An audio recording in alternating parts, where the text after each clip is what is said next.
यूँ तो मुझे हँसना, बोलना, घूमना-फिरना बहुत पसंद है। लेकिन कभी-कभी आपके साथ कुछ ऐसा हो जाता है कि आप उदास हो जाते हैं। तो जी, बस ऐसे ही कुछ मेरे साथ आज हुआ। एक्चुअली अभी सारे घर पे हैं, तो मैं सुबह का नाश्ता बनाती, फिर नाश्ता बना के पूछती लंच में क्या बनाऊँ? लंच होता तो फिर पूछती आज अब डिनर में क्या बनाऊँ? तो मेरे हस्बैंड ये सब देख रहे थे और बड़ा मुस्कुरा भी रहे थे। तो उन्होंने कहा कि ऐसा करता हूँ, आज तुम्हें थोड़ा-सा आराम देता हूँ और घर में पार्सल मँगवाते हैं। मैंने कहा नहीं, पार्सल नहीं चाहिए, हमेशा आप घर में ही खाना मँगवाते हैं, घर में अब कहीं बाहर लेकर चलिए। तो उन्हें परेशान भी ज़्यादा नहीं करना था, तो ये डिसाइड हुआ कि हम नियर बाय अपने बीएल ऑफ़िसर्स क्लब चलते हैं। वहाँ जब गए तो हमेशा की तरह सर्विसिंग का इशू। मैंने कहा यहाँ पे हमेशा ये प्रॉब्लम आता है।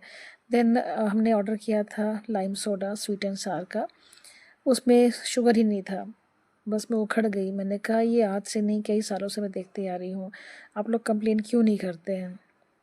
इन्होंने कहा कंप्लेन नहीं कर सकते हैं बिकॉज़ हमारी कंपनी खुद ही ऐसे स्मॉल वेंडर्स को रखती है, ऐसे केटरर्स को रखती है ताकि उनका जो प्राइस हो अफोर्डेबल हो और उन्हें इसलिए मैनेज करना पड़ता है, उनका जो सर्विसिंग होता है इतना थोड़ा-सा ऊपर-नीचे होता रहता है।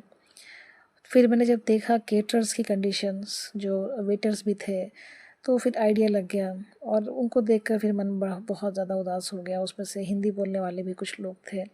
तो ऐसा पता चल रहा था कि जो लोग हैं बाहर से आए हुए हैं, उनकी कुछ ना कुछ उनकी मजबूरी हो रही होगी।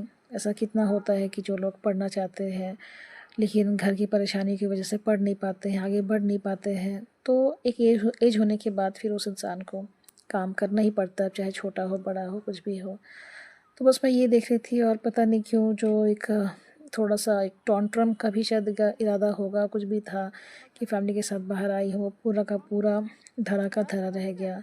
जैसे कहते हैं ना कोई आपके पैरों को खींच ले, वैसा हो गया। फिर मेरा सारा ध्यान उन पे चला गया, मैं उनको ही देख रही थी। उसमें से कुछ एल्डरली भी थे पीपल, उनको भी डाँट पड़ रही थी। एक्चुअली हमारी वजह से उनको डाँट पड़ गई, तो मुझे वो भी तकलीफ़ हुई देखकर।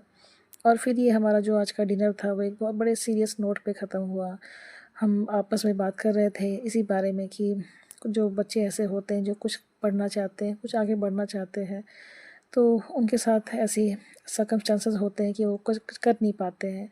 और साथ में दूसरे साइड पे वो बच्चे जिन पे पेरेंट्स सारा खर्च करते हैं, पैसा लगाते हैं और उन बच्चों को अपनी पढ़ाई की वैल्यू नहीं होती है।